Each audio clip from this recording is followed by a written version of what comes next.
you can save.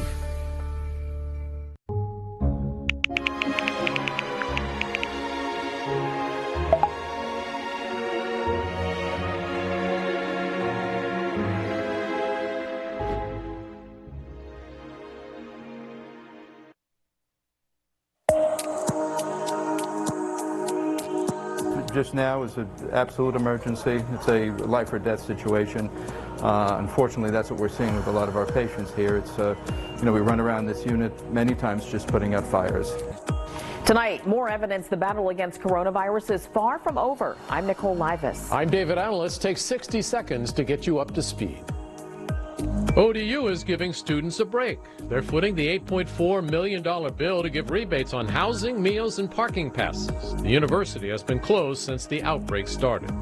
The Army Corps of Engineers is ready to turn the Hampton Roads Convention Center into a field hospital. Hampton Mayor Donnie Tuck. This facility was built with the idea that one day it could be used as emergency shelter. Mayor Tuck says the city is talking to the Virginia Department of Emergency Management to find out exactly how long it will need to use the building. Unemployed Virginians say they're having trouble getting their benefits. Some say nobody's picking up the phone at the Virginia Unemployment Commission. We can't even get hold to a person to talk about these things. We can't get hold of the VEC. They're unreachable. Governor Northam says VEC revamped its website and added call center staff, but the problems persist. Another issue? VEC says it's waiting on Department of Labor guidance before applying the extra federal benefit of $600 per week. Here's how we're doing this tonight. SecNav out, Thomas Modly resigns, and face masks versus face coverings. It turns out there is a difference. Plus, a lot of people are talking about 5G. The Verified team busy debunking this one. Then, tough decisions for doctors in the days ahead. But first, an important story in the fight against coronavirus that may be tough to talk about. The Surgeon General says Black Americans are at a higher risk for COVID-19. The numbers tell the story. In Chicago, 68% of the city's deaths involved African Americans. But what's behind it? The Surgeon General says the big factors are pre-existing conditions and a lack of access to health care. We wanted to get a better understanding, so we turned to community leaders in Norfolk about the racial disparities they see in our area when it comes to fighting this virus. Allison Basil starts us off tonight. The biggest issue is making sure that the communities are tested.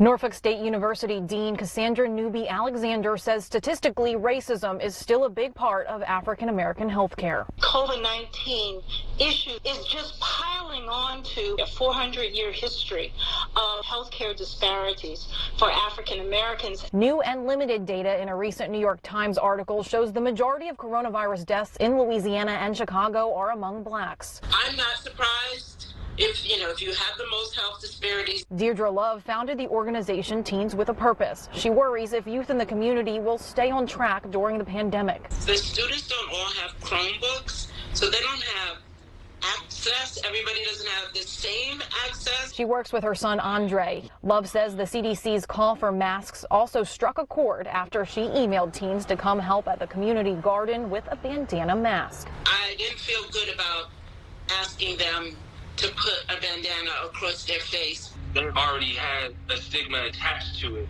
that people are scared of. So once you add that on top of there being a virus going around, it can potentially create a dangerous situation. Both are trying to lead young people through this time by being the example. That we have masks on, that we're wearing gloves. Every day now brings new uncertainty. Alexander says people need to be treated equitably, not equally. Those who are in more need than others should get a greater level of attention and care. The Teens with a Purpose organization is providing virtual resources and activities daily with Zoom meetings. You can find more information on our website.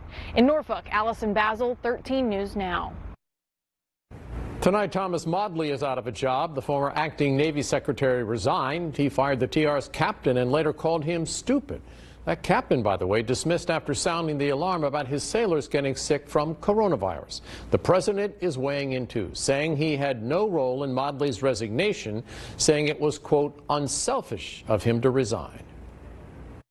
Thomas Modly had tried apologizing late last night for mocking the captain he had fired, but the damage already had been done.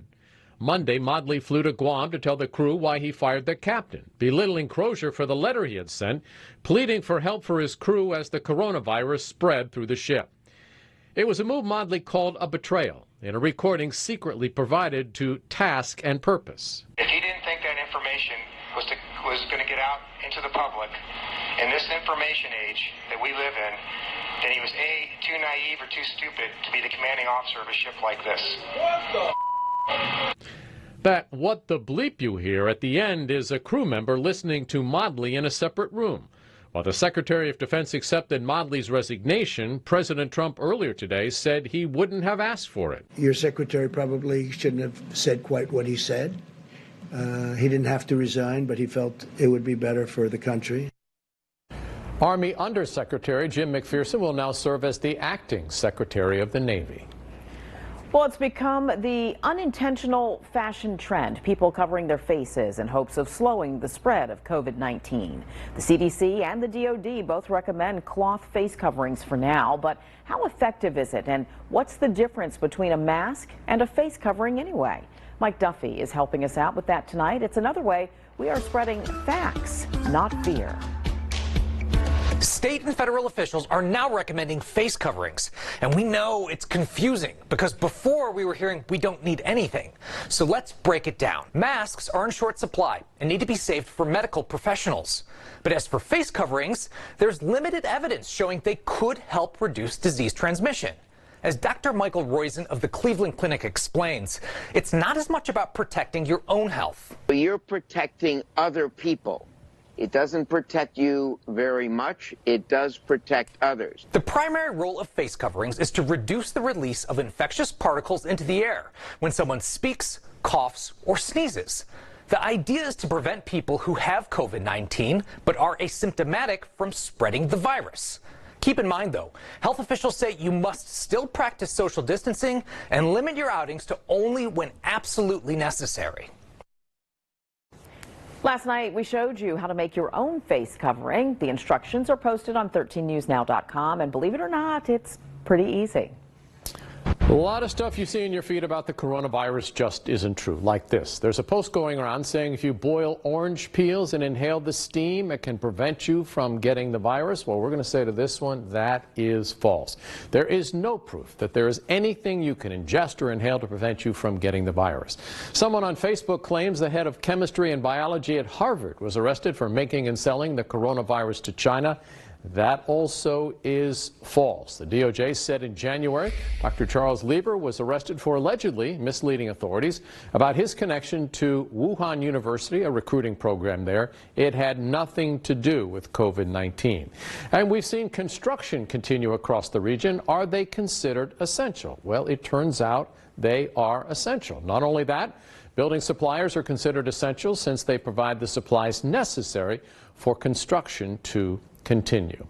And we told you about this one last night, but we're going to go a little bit more in depth on it tonight. A growing list of claims link the spread of COVID-19 to 5G technology.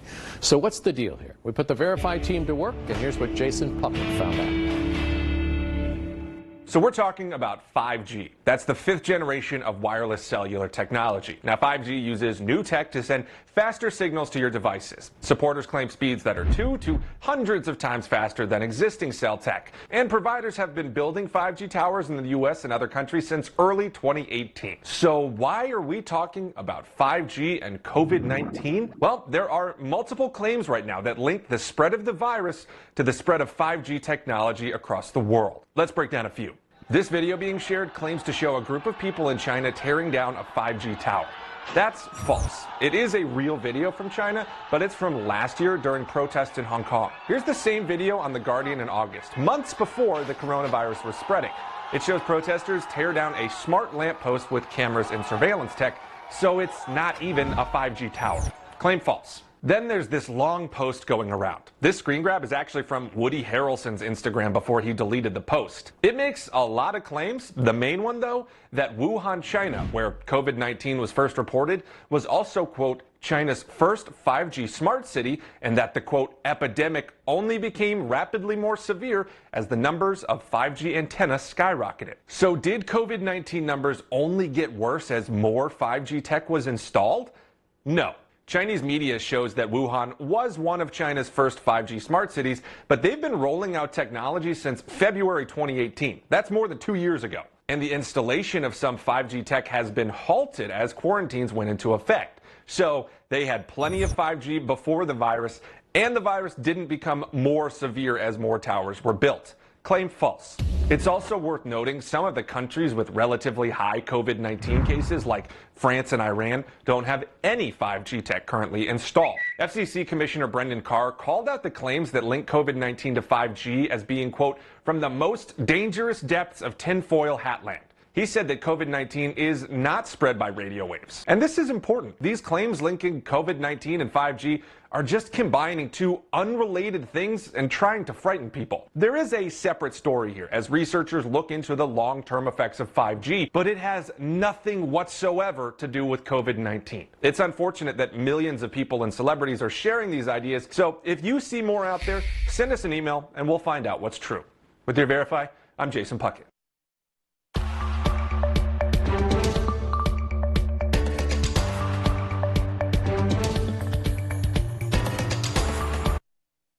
Mike Westfall here at McDonald Garden Center. We'd like to send the love to all of you out there.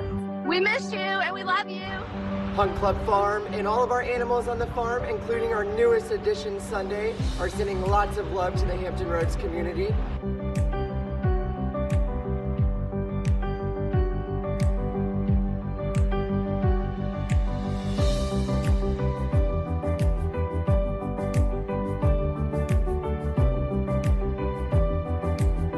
Where we come from, every